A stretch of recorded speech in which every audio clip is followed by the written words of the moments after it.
derrière le genou.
On la travaille en 4 étapes.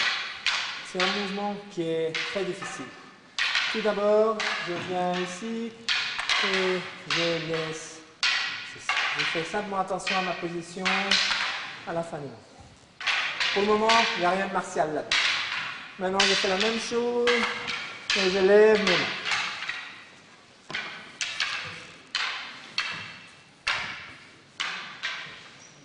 Okay. Ensuite, je coupe après le mouvement.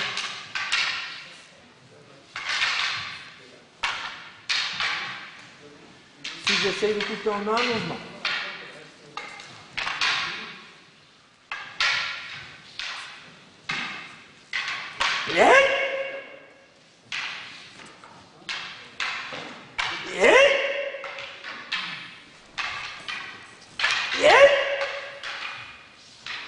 Encore essayer d'aller plus vite. Il arrive encore. Donc il faut dépasser ce stade et attendre plus longtemps la coupe de façon à, sans toucher son sabre, prendre du temps, attendre, et ne réagir qu'au moment où sa lame est à peu près ici. On va y aller tout doucement d'abord.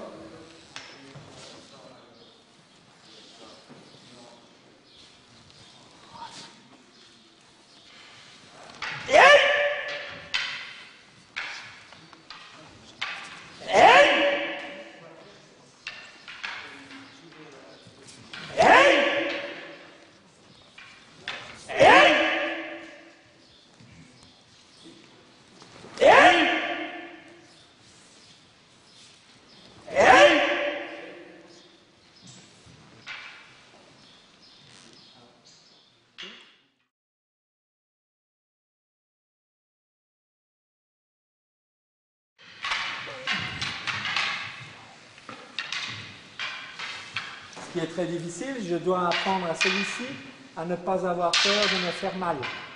Je dois apprendre à celui-ci de me couper à la bonne distance et à la bonne, au bon niveau. Donc ça, c'est déjà pas évident. Une fois que je suis sûr de sa coupe, je peux agir.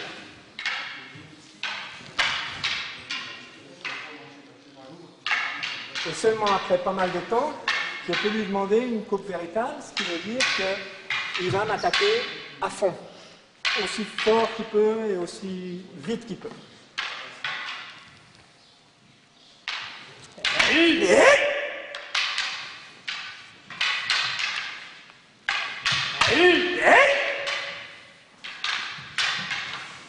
Et ensuite, je dois pouvoir le faire à gauche aussi.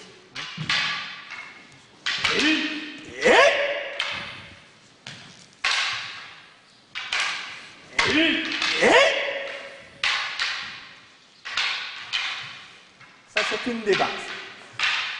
Quand on est obligé de laisser passer l'orage d'abord et ensuite d'agir après.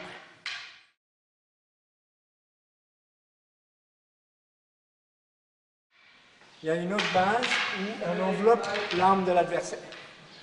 Donc c'est surtout sur des coups d'estoc qu'on va ici sortir de la ligne et revenir sur. Je sors légèrement de la ligne de façon à ce que ça puisse continuer. Et maintenant, dans un même mouvement, bien entendu, pour le faire des deux côtés également.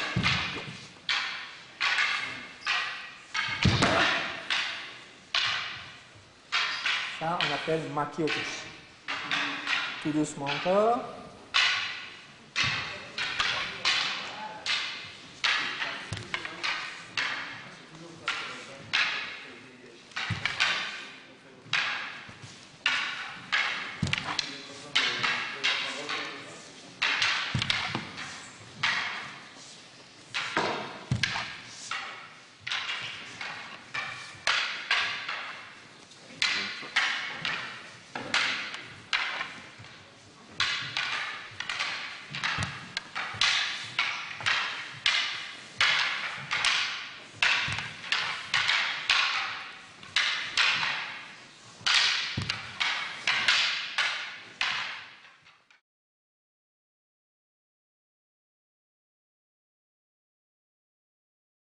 Partie émotionnelle de ces 5 bases, on est prêt à quelque chose de plus libre, de plus martial.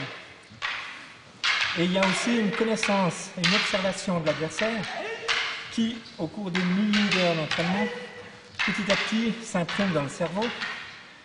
Et il y a un moment donné où le corps réagit sans même que vous lui demandiez. Il y a également des lois physiques qui sont là-dessus. Par exemple, ici, lorsque je suis ici, si moi je suis inoffensif, je suis devant Jean-Louis avec mon sabre ici, mais je ne veux pas chercher à me l'attaquer. S'il veut venir, c'est à lui à parcourir ces 2 mètres. Et il le fait à ses risques et périls. Je ne lui demande pas de venir. Par contre, ça va changer totalement sa dynamique et la mienne. La mienne va être très brève, et la sienne va être très longue. Et c'est la physique qui veut ça, c'est que ça sera le mien qui passera. Avec le même mouvement, rien d'autre. On le fait tout doucement.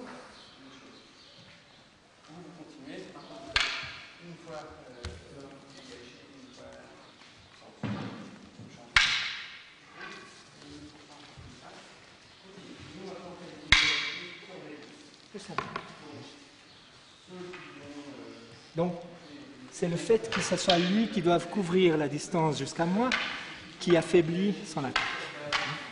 Donc, la victoire, c'est l'attaque. C'est pas toujours vrai, pas en tout cas dans ce cas-là. Il y a beaucoup de fois d'ailleurs où ça s'avère faux.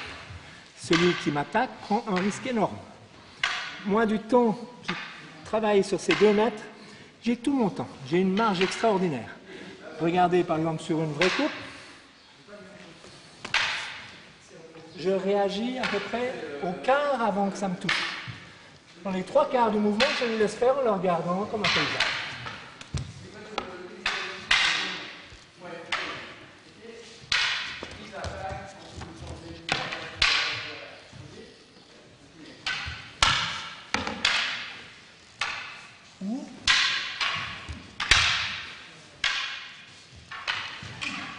Donc j'ai beaucoup plus de temps que lui, car c'est lui qui choisit de parcourir la distance vers moi pour m'offenser, pour m'attaquer. C'est très intéressant ça. Et ça donne une assurance à celui qui est ici. Une fois qu'il a compris cette loi et qu'il l'a expérimenté, ça donne une énorme assurance parce qu'on a carrément le temps de boire un café avant qu'il arrive. Ici. J'ai tellement peu de choses à faire qu'il suffit seulement d'attendre. Donc, c'est assez jouissif de travailler ces principes parce qu'une fois qu'on les a maîtrisés, ça devient. On peut peaufiner, on peut s'amuser. On peut s'amuser entre guillemets.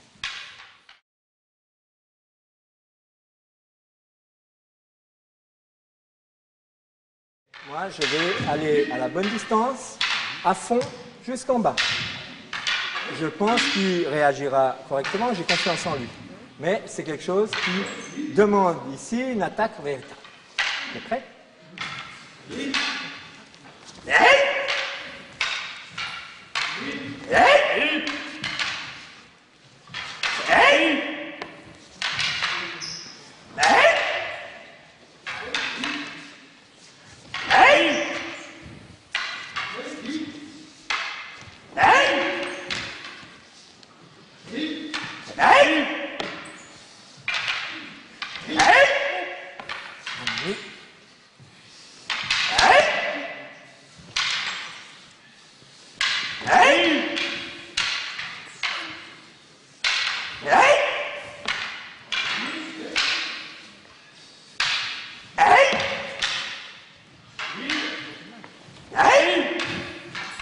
Ce qu'on vient de vous montrer, c'est ce qui s'approche le plus du combat réel,